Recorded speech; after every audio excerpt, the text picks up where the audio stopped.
What's going on, guys? This is Logan with West Desert Wheeler. We are back out here in the garage with the project 4Runner. Quick update.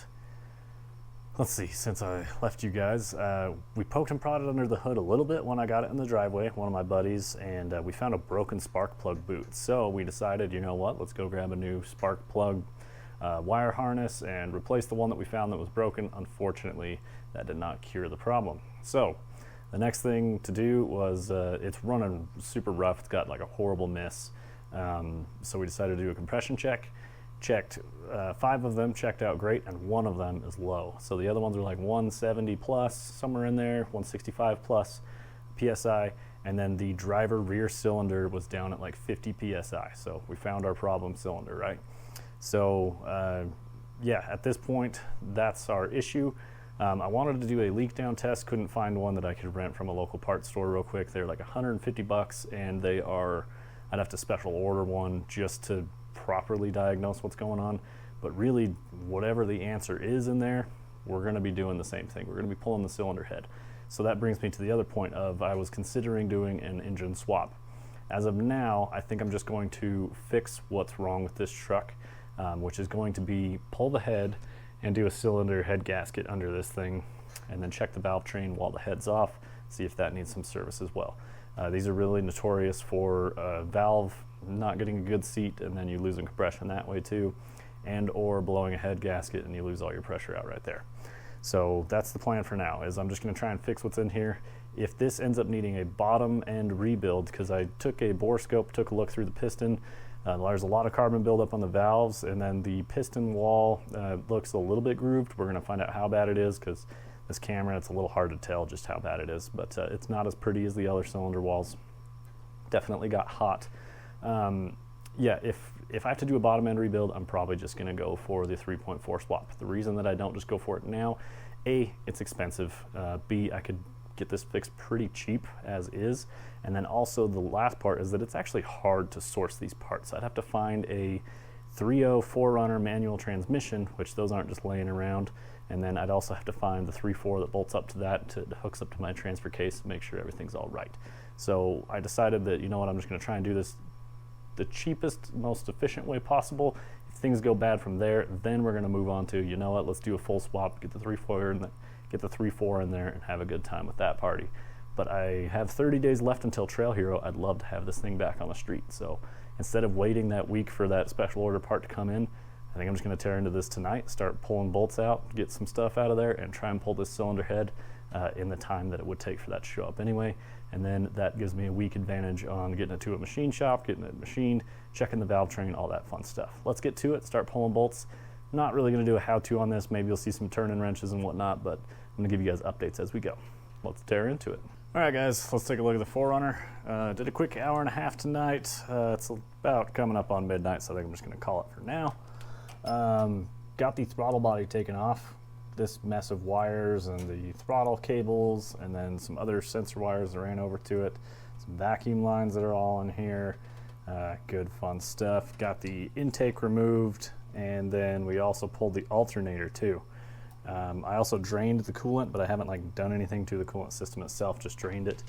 I know that the intake manifold needs to come out for sure, and then I want to get somebody out here who's got a little more experience than I do, and whether I need to remove the distributor or not, that's fine if I do. I don't want to do unnecessary work, and that's kind of where I'm at right now, is I just need to verify what I do and don't need to do. Maybe I need to get one of those like Chilton manuals that tells you how to run through everything. I'm using some green tape here and just wrote some stuff in Sharpie here, like ground wire on the head by the dead cylinder. So yeah, now I know where that goes.